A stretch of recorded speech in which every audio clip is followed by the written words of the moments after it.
एक तरफ तो हम आजादी का जश्न मना रहे हैं, हर घर तिरंगा लहरा रहे हैं, लेकिन दूसरी तरफ इसी देश में बंगाल में क्या हो रहा है? वहां बेटियां अपने इंसाफ के लिए आधी रात को सड़कों पर उतरी तो गुंडों ने अटैक कर दिया बॉस। उस अस्पताल में तोड़फोड़ कर दी गई जिस अस्पताल में महिला डॉक्टर के साथ हैवानियत हुई। मतलब लोग अभी उस क्रूर और निर्मम रेप और मर्डर कांड से उबर ही नहीं पाए हैं। जो लोग इंसाफ की लड़ाई लड़ने के लिए वहां पर जो है आवाज बुलंद कर रहे हैं, उनकी आवाज दबाने का प्रयास हो रहा है। अब गुंडे भेजकर क्या सबूत मिटाने की कंप्लीट साजिश हुई? कौन थे वो लोग जिन्होंने कोलकाता के मेडिकल कॉलेज में गुंडे भेजे? ये सब आपको आज डिटेल में बताऊंगा, लेकिन आप ये देखिए कि जिस सुबह आजादी का जश्न पूरा देश मना रहा है, उस सुबह से पहले की रात इसी देश के एक शहर में कैसे अन्याय की काली रात पड़ गई। और यह सब उस राज्य में हुआ जिसकी मुख्यमंत्री दिन रात उठते बैठते नरेंद्र मोदी को कोसती हैं कि मोदी ने लोकतंत्र खत्म कर दिया, जबकि उनके राज्य में कल रात जो हुआ वो लोकतंत्र था क्या? वो तो कोई सोच भी नहीं सकता। जिन नरेंद्र मोदी के बारे में इंडी गठबंधन यह कहता है कि उनसे देश नहीं संभल रहा, उस इंडी गठबंधन से एक शहर की कानून व्यवस्था तो संभल नहीं रही। जिस नरेंद्र मोदी को इंडी गठबंधन महिला सुरक्षा पर कोसता है, उनके अपने राज्य में ऐसी घटनाएं हो रही हैं। जिस नरेंद्र मोदी को इंडी गठबंधन तानाशाह बताता है, उस इंडी गठबंधन से जुड़े एक राज्य में ऐसी तानाशाही टाइप की स्थिति चल रही है कि मीडिया को खुले तौर पर लीगल नोटिस से धमकाया जा रहा है। बॉस, अगर आपको अपनी छवि की इतनी ही चिंता होती तो कोलकाता में वो नहीं हुआ होता जो कल रात हुआ। मीडिया को टारगेट करके कुछ नहीं होने वाला है।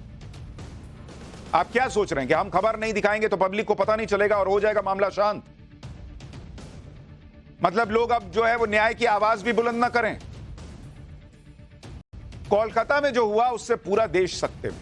लोग अभी तो इसी शौक में थे कि अस्पताल के अंदर महिला डॉक्टर से इतनी घिनौनी वारदात कैसे हो गई। अब दूसरा शौक यह लगा कि अस्पताल पर गुंडों की भीड़ ने हमला कर दिया। कोलकाता की घटना पर आज प्रधानमंत्री मोदी भी अपना दुख जाहिर करने से खुद को रोक नहीं पाए। पीएम मोदी ने इस घटना पर अपनी पीड़ा जताई, दोषियों के लिए फांसी की सजा की मांग की। लाल किले से पीएम मोदी ने क्या कहा वो आपको बताऊंगा। पहले कोलकाता की बात करूंगा। एक बार देखिए, कल रात जब पूरा देश आजादी की सुबह का इंतजार कर रहा था, तब कोलकाता में आरजी कर मेडिकल कॉलेज में हो क्या रहा।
कोलकाता में मेडिकल कॉलेज पर अचानक से हुआ हमला बहुत हैरान करने वाला है। कल रात कोलकाता में क्या हुआ, पहले इसकी पूरी डिटेल सुनिए। दरअसल महिला डॉक्टर से हुई घिनौनी वारदात के बाद से वहां के डॉक्टर प्रदर्शन कर रहे हैं। डॉक्टरों ने अस्पताल के परिसर में ही एक टेम्पररी स्ट्रक्चर बनाया जहां ये लोग धरना दे रहे हैं। कल रात भी डॉक्टर्स ने अपना धरना प्रदर्शन जारी रखा। कल रात कोलकाता में भी अलग अलग जगहों पर अलग अलग संगठन के लोग न्याय की मांग को लेकर प्रदर्शन के लिए उतरे।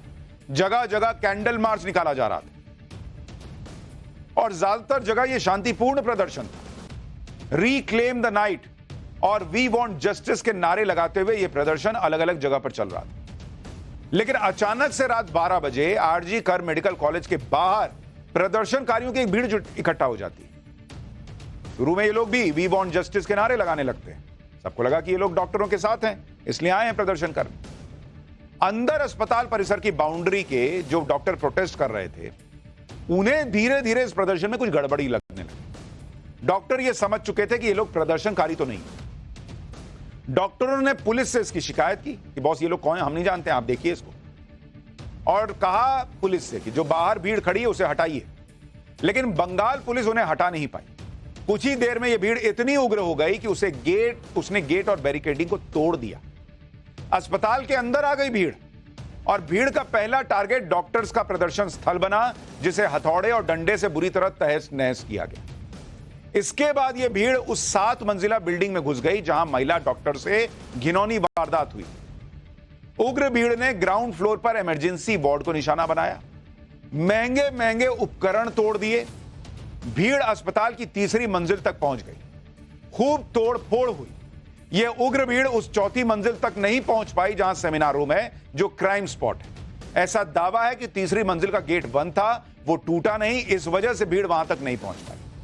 करीब 1 घंटे तक यह सब तमाशा चलता रहा। फिर पुलिस बल ने इन उपद्रवियों को काबू में करने के लिए आंसू गैस के गोले छोड़े, लाठीचार्ज किया। क्योंकि अस्पताल में डॉक्टरों की हड़ताल चल रही है, इसलिए उस वक्त इमरजेंसी वार्ड में कोई मरीज नहीं था। इस पूरी घटना में कई डॉक्टर घायल हुए हैं। करीब 15 पुलिसकर्मी ऐसे हैं जिन्हें गंभीर चोटें आई हैं।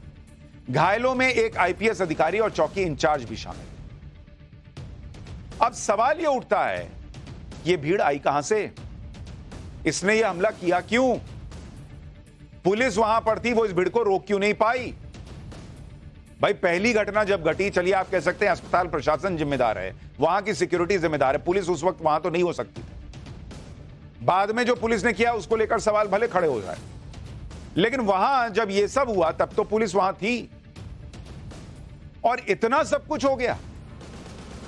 अब यह समझिए कि क्यों कोलकाता में जो कुछ हुआ वो अचानक फूटा लोगों का गुस्सा नहीं है, बल्कि एक सोची समझी साजिश कही जा रही है। और ये लोग इसलिए कह रहे हैं क्योंकि पहली बात तो यह कि कोई भी भीड़ अस्पताल पर हमला क्यों करेगी? भाई, भीड़ का क्या लेना देना अस्पताल से? भाई, मान लीजिए डॉक्टर से नाराज है कि क्यों प्रदर्शन कर रहे हैं, तो डॉक्टर से भिड़ेंगे, उनका जो एरिया है वो तोड़ेंगे फोड़ेंगे। 4थी मंजिल तक जाने का, 3री मंजिल तक जाने का प्रयास क्यों करेंगे? अंदर अस्पताल में क्यों तोड़फोड़ करेगी भीड़, बताइए जरा। और इसीलिए यह कहा जा रहा है कि यह भीड़ अस्पताल में सबूत मिटाने के लिए तो नहीं घुसी थी। भीड़ के पास डंडे हथौड़े थे, यानी पूरी प्लानिंग के साथ हमला हुआ क्या? हालांकि बंगाल पुलिस का दावा है कि भीड़ क्राइम स्पॉट तक नहीं पहुंच पाई।